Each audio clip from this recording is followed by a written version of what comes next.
Wow, it's time for another show full of tips and ideas from the sales growth leadership expert, Dean Akers. Known for his experience in hyper-growing companies and creating cultures for high-performance teams, here's Dean. Well, welcome to your Sales and Leadership Ninja Show. I'm your head ninja, Dean Akers, and each week I bring you one of my rants to stimulate your thinking in either the realm of sales and or leadership. For the last number of weeks, we've been spending more time in the sales side. And of course, now that's really important in business. You can't obviously do anything without a sale. But this week, I wanted to share a little bit on leadership.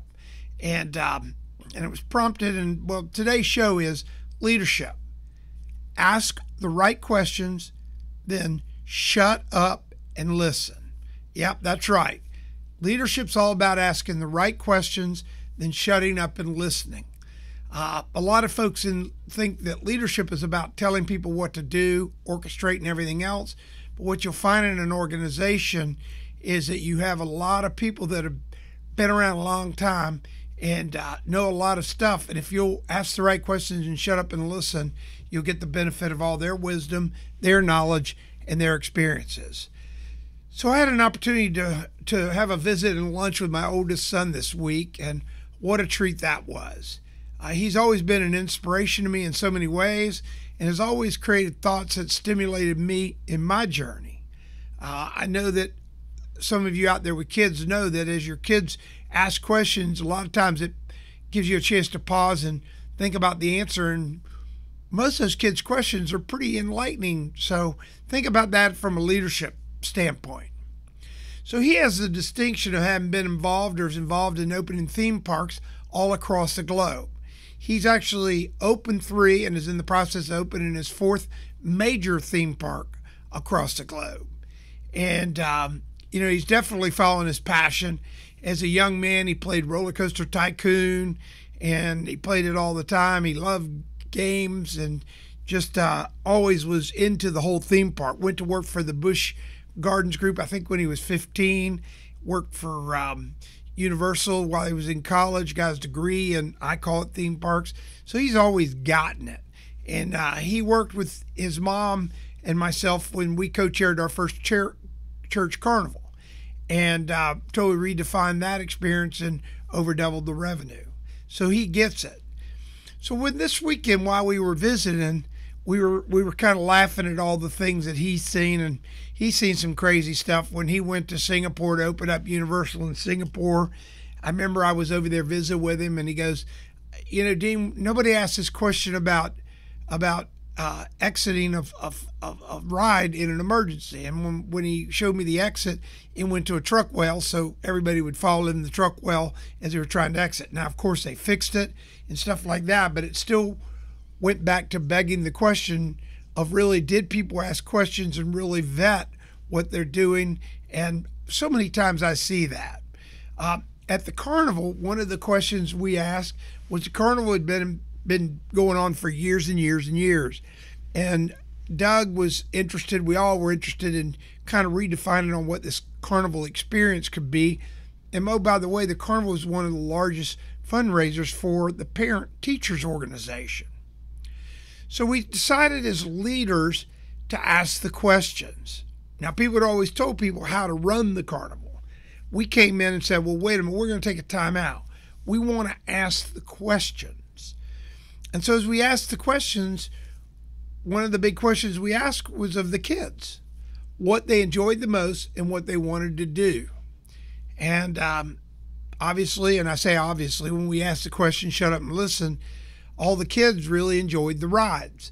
The big deal was the light, the music, and all the stuff and the fun of doing the carnival rides.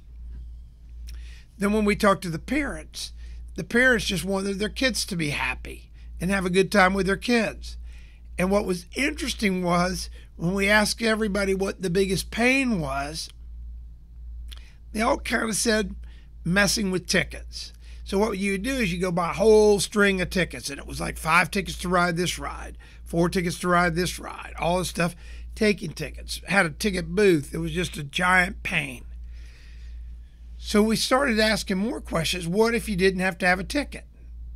And everybody smiled. Well, that would be awesome. So we sat down with the carnival people. We said, listen, we want to buy a wristband. We want you to come back with a wristband where when somebody buys it, they can ride rides all weekend long. And they'll put it on their kid. It's non-tamperable. Put it on the kid. Carnival people can, well, nobody's probably going to do that. But yeah, you could sell it for X, which was a lot more than the price of tickets. So we went out and said, you can buy this all week pass for, call it $35 versus tickets for $5. Well, we literally sold out of the armbands. The carnival was crammed full of people all weekend long. The kids weren't running back to the parents. The parents were enjoying themselves sitting around. We had a beer garden, so they were drinking. Next thing you know, we're making money on our food because the people were staying there. They came back day after day, and it turned out to be the biggest carnival in the history of the school. And now that subsequently has changed, or became the change, and now the carnival's bigger, bigger, and bigger every year. But that's not the story. What we did is we asked questions and we listened. We asked questions and we listened. And what we found out when we had that, it definitely paid off. Another example of being in leadership, asking questions and listening. So I would do a once a month gig with my teams, and it takes trust if you're in leadership to get here. So when you ask questions as a leader and you do shut up, it takes a while before your teams actually trust you enough to open up. And when they do, you have to really act on it and listen to them and take their ideas and deploy them. So I'm reminded this time I was working with one of our backhoe groups or our pipe groups, and I was down deep in a hole. We were laying sanitary sewer. And about 3 or 4 hours into it, hot summer, I'm asking the guys, and these guys have been pipe layers in these holes for years, 10, 20 years, different companies. So they've definitely been around it. And this is where leadership messes up, because leadership assumes they know everything. What do you think the odds are the guy's been doing it for 10 years or 15 years hasn't figured out some things, or at least has ideas to figure out things? So I'm sitting down there about 2, 3 hours in and talking to him and yucking it up, and I asked him, I said, well, let me ask you this. What can we do to really improve our performance with this in your guys' minds? Guy, it was almost like, within seconds they said, we need a pipe puller. And I didn't know what that was. It was some device. And I go, how much is it? And they go, it's a lot of money. Now, the reason you have to be a leader in asking great questions and shutting up is when they said it was a lot of money, they were telling me that we couldn't get it because it was a lot of money. But a lot of money in their mind might be different than a lot of money in my mind. So I asked them, what is your definition of a lot of money with this thing? And they said, I bet one costs $1,500. And I go, wow, what would it do? Well, it would increase our pipe production 10, 15, 20% maybe. And I'm looking at them and I'm going, what? So we have a backhoe digging the ditch, costs probably $1 million. We got a front end loader backfilling the ditch, probably $250,000. We got 2 foremen up there that are making probably $50,000-$60,000 each. We got a bulldozer pushing dirt in after we lay the pipe. I mean, all in all, I don't know, we probably got $2 million worth of assets deployed there. And these guys are sharing with me, by me asking this set of questions, they're sharing with me there's a device out there for some thousands of dollars that would increase our production. And they've been in the business for 10 or 15 years, and we're not using it. So immediately I circled the backhoe and it came down, picked me up. I went up on top of the hill or up on the street level and went over to my foreman and said, hey, do you know anything about this device that helps production by pulling pipe together? And they go, yeah, I've heard of one. I go, well, would it help us? Probably would. Then why don't we have one? Therein lies a, quote, good question. Well, I told somebody, one of the two, you better get in your truck right now and go get us one. Now, why am I sharing this story? Why am I sharing the carnival story? Why am I sharing the story of asking great questions and shutting up and listening? Because most leaders don't ask questions. They tell their organization what's going to happen. They tell their organization what to do. And when they decide to ask a question, they ask it and interrupt the answers. They ask it and interrupt the answers.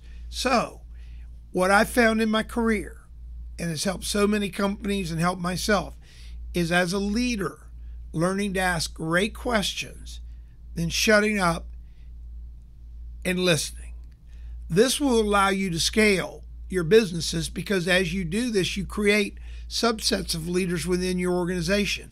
And as you teach them the same techniques of asking the open-ended questions and learning to listen and grow their teams, that's how you scale organizations to become national, international organizations, to have great deal of profitability, great deal of valuation, by learning to ask the right question, shut up, and listen.